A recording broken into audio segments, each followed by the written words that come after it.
Hi,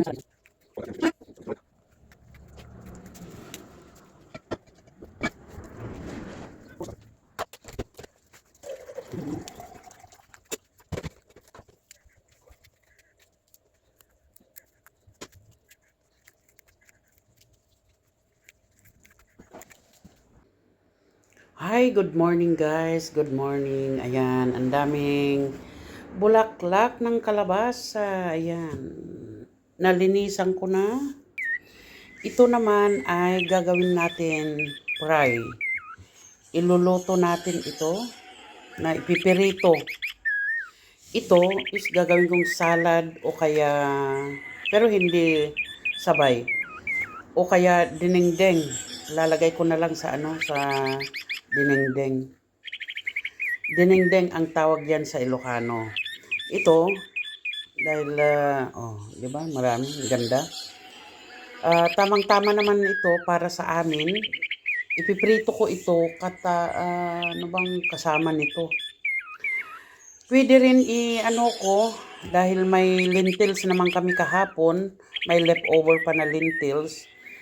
Instead na isda ulit ang ko, ito na lang ang ipipirito ko. Matagal na rin kasi na hindi na kami kumain ng ganito. Ibig sabihin yung prito. Dahil umiiwas na kami sa mga prito. Okay. Anuin ko na to. Yung huhugasan ko na. Tapos gagawa na ako magtitimpla ako ng instead of arena, ang ko, hindi na lang arena. Gagawa na lang ako ng Quaker Oats ang gamitin ko. Yan. Ayan, magbe-blender tayo ng Quaker Oats. Yung katamtaman lang. 1, 2, 3, 4. Ayan. Kasi mas healthy na gamitin ko tong Quaker Oats na ito kaysa yung arena.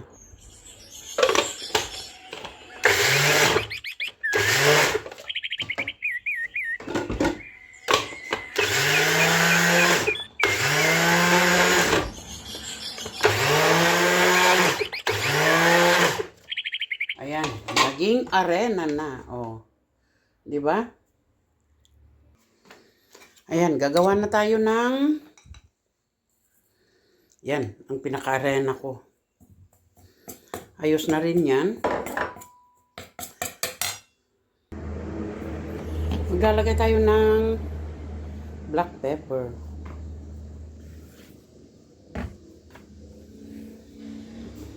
Salt. At saka beer. Yan.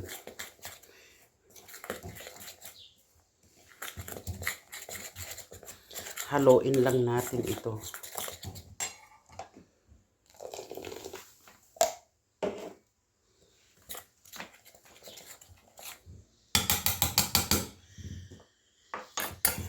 Pwede rin gumamit ng ganito na yung prito na ano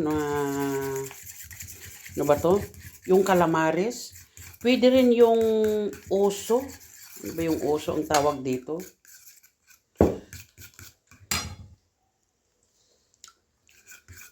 Maalat. Ayan. Pwede na ito. Ganito lang naman ang magtimpla.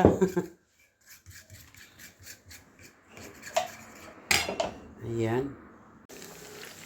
Ayan. Magpipirito na tayo. And high heat.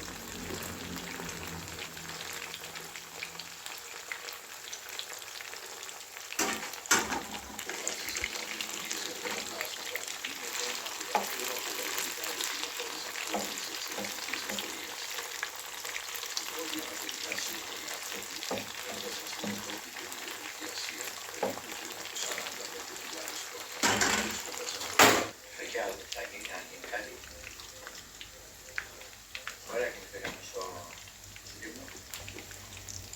cara che io se ne dersis. Mi ha la capitale perché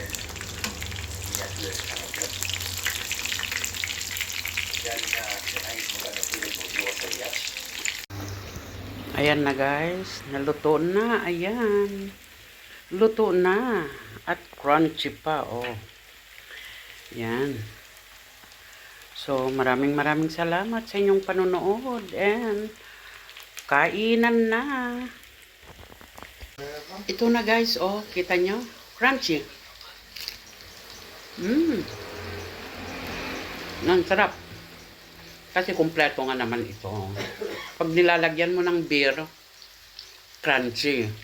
Pag walang beer, normal lang. Yan.